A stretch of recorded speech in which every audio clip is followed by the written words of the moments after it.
Opa, tudo bem? Eu sou o Luiz Camargo e seja muito bem-vindo. O ministro Dias Toffoli, ex-advogado do PT, que repetiu 2 vezes em concurso para juiz, mas que hoje ocupa uma cadeira na instância máxima da nossa justiça, discursou em um evento jurídico em Lisboa e falou sobre a possibilidade de o Brasil adotar o regime parlamentarista. Abre aspas para o ministro. Nós já temos um semipresidencialismo com um controle de poder moderador que hoje é exercido pelo Supremo Tribunal Federal. Basta verificar todo esse período da pandemia. Fecha aspas. Essa declaração, além de gravíssima, mostra que chegamos em um ponto que os integrantes da Suprema Corte nem tentam mais disfarçar que a Constituição foi rasgada e que eles atropelaram qualquer resquício de harmonia e independência entre os poderes. A nossa Constituição é clara ao estabelecer apenas 3 poderes: o Executivo, o Legislativo e o Judiciário. Não existe no texto um 4º poder como sendo o poder moderador, assim como não existe qualquer menção atribuindo essa função ao STF. A Constituição também é clara ao afirmar que o chefe do Poder Executivo é o Presidente da República e que os poderes são harmônicos e independentes entre si. E que a função do STF é justamente guardar a Constituição, ou seja, não cabe aos 11 togados moderar nada. Além disso, em plebiscito realizado em 1993, a população brasileira votou e escolheu por maioria uma república presidencialista. No entanto, em 2021, o STF, através da fala de um ministro, anuncia que estamos em um semipresidencialismo comandado pela própria corte, que jamais recebeu um voto. Mas o que o ministro chama de semipresidencialismo já é, na verdade, um parlamentarismo, que foi sendo estabelecido pela Suprema Corte ao gradativamente esvaziar as prerrogativas do presidente Bolsonaro. E como se não bastasse, o ex-advogado-geral da União, José Levi Melo, acompanhou o Toffoli neste evento em Lisboa e também defendeu a adoção de um sistema político semipresidencialista no país. O que demonstra que o presidente escolheu para defender o seu governo alguém que era a favor do esvaziamento do seu poder. Bom, ao atribuir ao STF o poder moderador, o ex-advogado do PT está literalmente dizendo que a corte está acima dos demais poderes, exercendo um poder absoluto. Em outras palavras, ele está dizendo que o Brasil é governado por 11 imperadores. Isto porque o poder moderador está presente apenas nos regimes monárquicos. Em uma monarquia parlamentarista, além do judiciário, do legislativo e do executivo na figura do primeiro-ministro, existe também a coroa que cumpre a função do 4º poder. O rei é o poder moderador, justamente porque ele é um agente apartidário. O rei fica acima de todo o jogo político, representando os valores tradicionais a qual a nação foi erigida. Por exemplo, em um escândalo de corrupção como o que nós vivenciamos na era petista, com vários parlamentares envolvidos em roubos e desvio de dinheiro, com o executivo se utilizando de dinheiro público para financiar países ditatoriais, o rei, como poder moderador, teria plenos poderes de dissolver o Congresso e o Executivo e convocar novas eleições. Assim, ele retira toda a estrutura política podre para dar início a uma fase nova, com novos parlamentares e um novo primeiro-ministro. Justamente porque, em tese, a coroa não atende interesses políticos ou partidários. Muito diferente do STF, onde os ministros são escolhidos de forma completamente política e partidária. Bom, no Brasil, o poder moderador foi extinto com o golpe que deu início à República. E a nossa Constituição não faz menção a um poder que esteja acima dos demais poderes. A Constituição coloca os 3 poderes como harmônicos e independentes entre si, ou seja, eles são equivalentes. No entanto, alguns juristas, como o Ives Gandra Martins, fazem uma interpretação da nossa Constituição que coloca as Forças Armadas como poder moderador. Isso porque, com base no artigo 142, as Forças Armadas, atendendo a um pedido do presidente da República, podem intervir quando houver a interferência de um poder sobre o outro. Segundo o Ives Gandra, os poderes da República são independentes, contudo entrelaçados, gerenciando funções específicas onde um deve vigiar o outro, mas sempre respeitando os seus limites. Sendo assim, um poder precisa se valer de algum dispositivo que restabeleça a ordem quando outro poder ultrapassar os limites e interferir em funções que não lhe competem. Por exemplo, o legislativo se vale do dispositivo do impeachment contra o executivo e o judiciário, quando estes ultrapassam os limites de suas funções. Como sabemos, a Câmara dos Deputados pode colocar em pauta um pedido de impedimento do presidente da República, e o Senado pode colocar em pauta um pedido de impedimento de algum ministro do STF.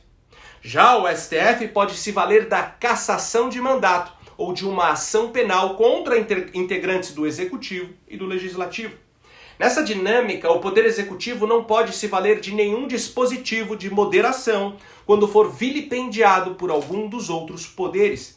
E é aí que, na interpretação de Gandra, entra o tão discutido texto do artigo 142 da nossa Constituição, onde as Forças Armadas poderiam atender a um chamado do presidente e assim servir de poder moderador, restabelecendo a harmonia e a independência entre os poderes. Para Gandra, o exército é o verdadeiro poder máximo da nação, visto que é um poder bélico e militar. No entanto, não assume o comando do país justamente em respeito à democracia e à vontade popular. Dessa forma, o exército deve ser direcionado como poder moderador quando for necessário trazer o equilíbrio, caso alguma das instituições vá contra as suas atribuições definidas, promovendo um cenário de caos no país. Segundo ele, nesse caso, a intervenção militar não poderia mais ser entendida como o estabelecimento de uma ditadura ou como uma ruptura do nosso Estado democrático de direito. Muito pelo contrário, as Forças Armadas garantiriam o cumprimento da Constituição e trariam de volta a harmonia e a independência entre os três poderes. O que significa que, de acordo com essa interpretação, que nem eu, nem você sabemos se está correta ou não, pois a Constituição abre margem para interpretações divergentes, o presidente poderia, ainda mais depois dessa declaração do Toffoli, se valer das Forças Armadas como dispositivo de moderação contra a Suprema Corte, para que esta volte a cumprir o seu devido papel constitucional. Porém, Gandra não explica como isso seria feito na prática, o que, na minha opinião, faz essa sua tese ser inválida. Mas enfim, como sabemos, isso não vai acontecer. E se o presidente metesse o louco, seria mais fácil ele ser preso e cassado do que restabelecer a lei e a ordem na Suprema Corte. O fato é que, apesar da Constituição em determinadas questões ser meio dúbia, no que diz respeito às atribuições do STF, ela é muito clara e objetiva, e não dá a este, em hipótese alguma, a atribuição de poder moderador, muito menos a prerrogativa de mudar o sistema de governo vigente, que no caso é o presidencialismo, conforme definido pela soberania popular há 29 anos atrás. Mas enfim, a grande verdade é que quem poderia colocar um freio no STF, trazendo a corte para dentro dos seus limites e fazer isso devidamente amparado pela Constituição, seria o Senado Federal. Mas este também não vai fazer nada por conta de uma deletéria relação de rabo preso. E a culpa é nossa, pois enchemos a principal casa legislativa com toda sorte de corruptos, covardes e vagabundos. E é por isso que todos nós vamos continuar amargando sob o controle dos 11 supremos imperadores desse país. Pessoal, antes de encerrar o vídeo, eu quero passar um recado rápido e importante. A única forma de não sermos manipulados, a única forma de começarmos a mudar esse país de verdade é através da busca incessante por conhecimento. Sendo assim, eu quero fazer algumas indicações de leitura. Ainda mais que começou a Black Friday na minha biblioteca. Até o dia 6 de dezembro, todos os livros estarão praticamente a preço de custo. Tem título com até 60% de desconto. Então já aproveita para montar o seu cronograma de leitura e de estudos para o ano que vem. Se desafie a ler pelo menos um livro por mês.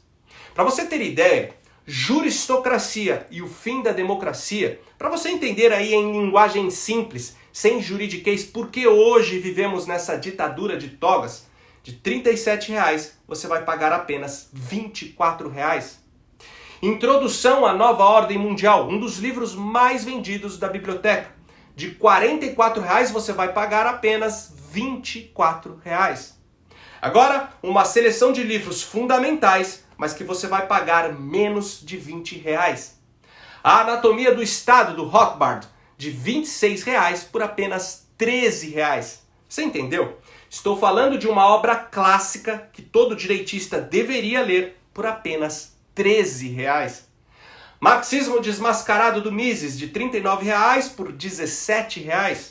O lançamento Guia de Bolso contra Mentiras Feministas, de R$ 29 por R$ 19. Bom, são mais de 5.000 títulos em promoção, então terminando o vídeo já acessa bibliotecadoluiz.com.br. Mas não deixa aí para o último dia, pois na Black Friday do ano passado, os livros mais concorridos esgotaram nos primeiros dias. Vou deixar fixado aqui no primeiro comentário os links diretos para cada um desses livros que eu recomendei. E por hoje é isso aí. Curte e compartilha ao máximo esse vídeo. Deixa aqui nos comentários a sua opinião.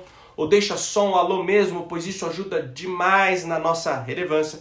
Confere se você continua inscrito no canal. E diante de toda essa perseguição que os canais conservadores estão sofrendo, se você acha importante o meu trabalho e puder ajudar a manter esse canal em plena atividade, contribuindo com qualquer valor, nem que seja com R$1, o link do nosso Apoia-se está aqui na descrição do vídeo. Me segue também nas redes sociais, Twitter, Instagram, Facebook e no Telegram, @LuizCamargoVlog. Então até o próximo vídeo, valeu!